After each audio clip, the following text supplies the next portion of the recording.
Okay, this is section 2 of chapter 3 on Mesopotamia. So, the last one we finished talking about how sort of cities began to pop up.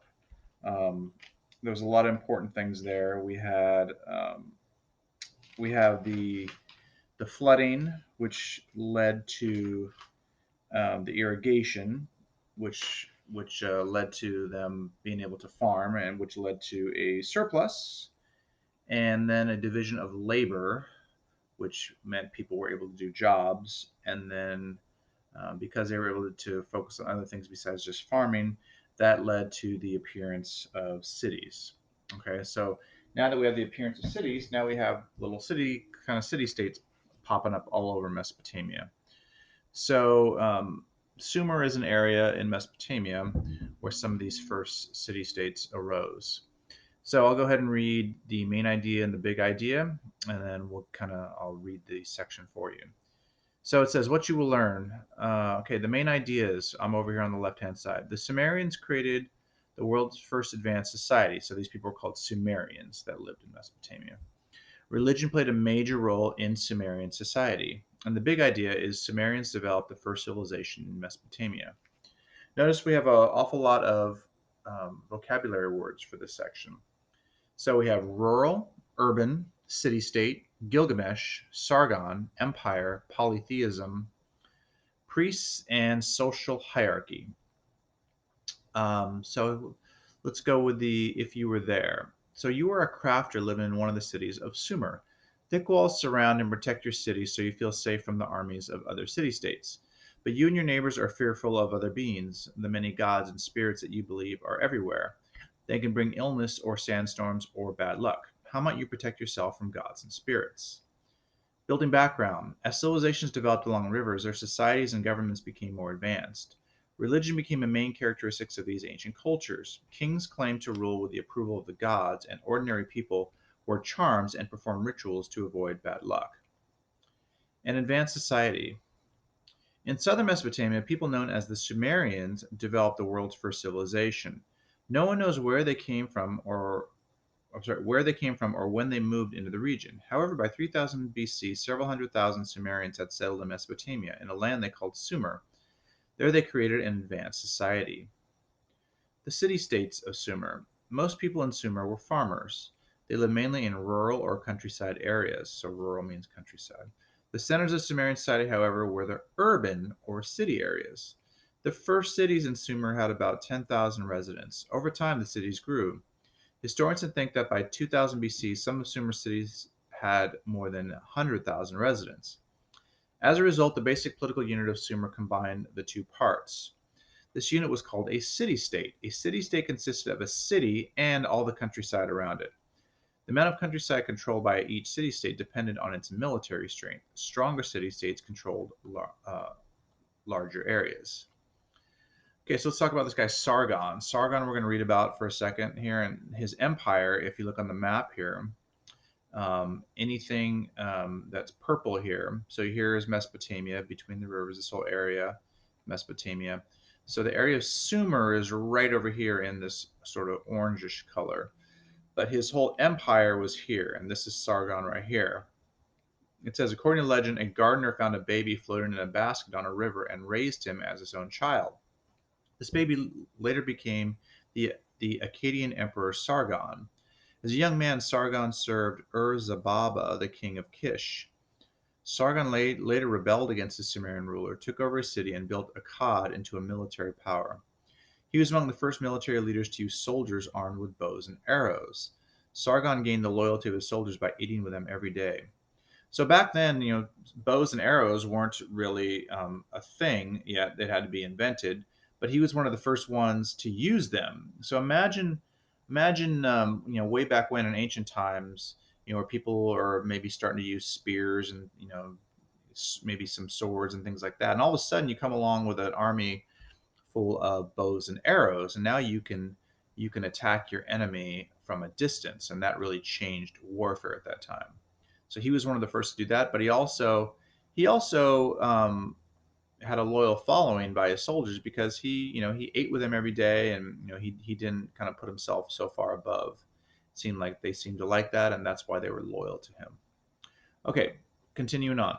City states and Sumer fought each other to gain more farmland. You can imagine why farmland might have been very valuable at that time. As a result of these conflicts, the city states built up strong armies. Sumerians also built strong, thick walls around their cities for protection. Individual city states gained and lost power over time. By 3500 BC, a city state known as Kish had become quite powerful. Over the next 1,000 years, the city states of Uruk and Ur fought for dominance. One of Uruk's king, known as Gilgamesh, became a legendary figure in Sumerian literature. The rise of the Akkadian Empire. In time, another society developed along the Tigris and Euphrates. It was created by the Akkadians. They lived just north of Sumer, but they were not Sumerians. They even spoke a different language than the Sumerians. In spite of their differences, however, the Akkadians and the Sumerians lived in peace for many years. That peace was broken in the 2300s BC when Sargon sought to extend Akkadian territory. He built a new capital, Akkad, on the Euphrates River near what is now the city of Baghdad. Sargon was the first ruler to have a permanent army. He used that army to launch a series of wars against neighboring kingdoms. So let me just stop there for a second. So imagine back then, if you're a farmer, you also might be a soldier in times of war. So, being a soldier wasn't your full time job. However, Sargon kind of changed that. So he was one of the first to have a permanent army where it was just soldiers. So imagine going to war. If you have people who are trained to fight and their primary job is just to be a soldier, you're probably going to have a pretty strong army. You don't have to take people, people away from their jobs when all they do is their job is to protect. Okay, moving on. Sargon's soldiers defeated all the city-states of Sumer. They also conquered northern Mesopotamia, finally bringing the entire region under his rule. With these conquests, Sargon established the world's first empire, or land with different territories and peoples under a single rule. The Akkadian Empire stretched from the Persian Gulf to the Mediterranean Sea. Sargon was emperor or ruler of his empire for more than 50 years. However, the empire lasted only a century after his death. Later rulers could not keep the empire safe from invaders. Hostile tribes from the east raided and captured Akkad. A century of chaos followed. Eventually, however, the Sumerian city-state of Ur rebuilt its strength and conquered the rest of Mesopotamia. Political stability was restored. The Sumerians once again became the most powerful civilization in the region. Religion shaped society. Religion was very important in Sumerian society. In fact, it played a role in nearly every aspect of public and private life. In many ways, religion was the basis for all of Sumerian society. Sumerian religion. The Sumerians practiced polytheism, the worship of many gods. Among the gods they worshipped were Enlil, the lord of the air, Enki, god of wisdom, and Inanna, goddess of love and war. The sun and moon were represented by the gods Utu and Nanna. Each city-state considered one god to be its special protector. In your book, this one's kind of cut off, but in your book, there's a really good picture here of what the city-state of Ur might have looked like. And when you look at this in your book, you can see, excuse me, you can see how the city was formed with kind of a moat around it and a wall. And then they had a temple, a temple for worship, and they had farmland outside of it. So very, very advanced. This was not, this was very different from the hunter-gatherer societies. These were very, very well thought out, very well planned city states. It says most of the city was filled with a maze of houses and shops. So people would shop and trade and all sorts of things. Okay, moving on. It says the Sumerians believed that their gods had enormous powers. Gods could bring a good harvest or a disastrous flood. They could bring illness or they could bring good health and wealth. The Sumerians believed that success in every area of life depended on pleasing the gods. Every Sumerian had a duty to serve and to worship the gods. Priests, people who perform religious ceremonies, had great status in Sumer. People relied on them to help gain the gods' favor. Priests interpreted the wishes of the gods and made offerings to them. These offerings were made in temples, special buildings where people performed their religious ceremonies. Sumerian social order. Because of their status, priests occupied a high level in Sumer's social hierarchy, the division of society by rank or class. In fact, priests were just below kings. The kings of Sumer claimed they had been chosen by the gods to rule. So before I move on, so social hierarchy, think of it. We always kind of use the shape of a triangle. Okay, of the social. Think of like the social rankings of people in Sumer.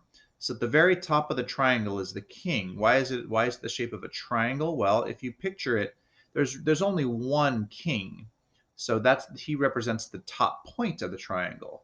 Okay, there were maybe a few priests, so they were just underneath, but there weren't a lot of priests. There were just maybe a few. And then as you go down the triangle, the base will get wider. And so let me just sort of finish up kind of if you picture in your mind what that might look like. It says below the priests were Sumer's skilled craftspeople, merchants, and traders. Trade had great impact on Sumerian society. Traders traveled to faraway places and exchanged grain for gold, silver, copper, lumber, and precious stones. Below traders, farmers, and laborers made up the large working class. Slaves were at the bottom of the social order. So slaves, they actually back then, a lot of people don't know this. A lot of that there were many, many slaves. Every society back then pretty much used slaves. These could have been criminals. They could have been people who didn't pay debts. They could have been people from conquered nearby city states. But pretty much every civilization back then did use slaves, and there were a lot of them. So the bottom of the triangle represents all the slaves and the farmers and the laborers, the working class people. There were far more of them than there were, say, priests or even craftspeople. So that's why we use sort of the triangle to sort of represent the social hierarchy. And here's the other part of the picture, but you can see that in your book. So let me just finish up. Men and women in Sumer. Sumerian men and women had different roles. In general, men held political power and made laws, while women took care of the home and children. Education was usually reserved for men, but some upper class women were educated as well. Some educated women were priestesses in Sumer's temples. Some priestesses helped shape Sumerian culture. One, Enheduanna, the daughter of Sargon, wrote hymns to the goddess Inanna. She is the first known female writer in history. Okay, so that is section two.